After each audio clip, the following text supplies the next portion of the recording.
Phil, last month at the New Yorker Festival, you said that Carmelo had just touched the surface of his greatness. Just curious, what would you like to see Carmelo do, or what can he do to really fulfill that potential that you see in him? There's a certain amount of energy the players can give on the court, the activity level that I think are really required to lead a team.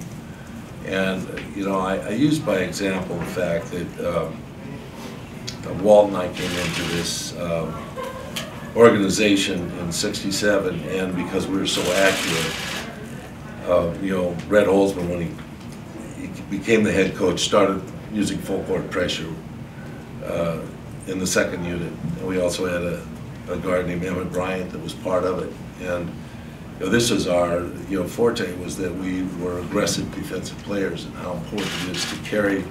The word defense sometimes means non-aggressive, but this is where you're really aggressive as a basketball player. And this is what really changes up the game, is the teams that are willing to expend a lot of energy on the defense. So I'm encouraging Carmelo in that aspect, encouraging him in the aspect of offensive rebounding. There's a pattern that every sequence of actions that we operate in this offense, where there's a rebounding responsibility.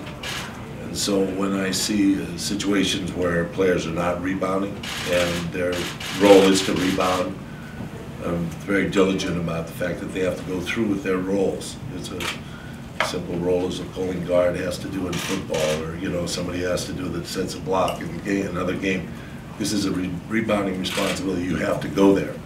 And there's a number of times where I've just seen us go back on defense. Guy takes a shot. There's not a blue jersey, two blue jerseys in the lane. That's a requirement. It's two guys are on the offensive board, and the shooter has an opportunity to go if he needs to. He knows where that shot's going. We have two guys that are getting back on defense, and that's their responsibility. And that's how you play a sound offensive game. So those are the things that I'm trying to portray to all the players, but of course in Carmelo's situation with the ball in his hand, the other aspect is passing.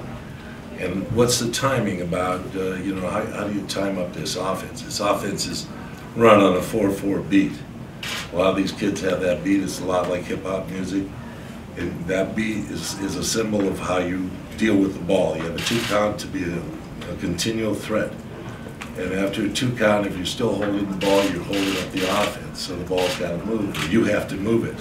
You're on a dribble weaver, an activity source. And so those are things that are mired in some habits that we're trying to break through. And that's not an easy thing to do, but it's also a relatively simple thing to do.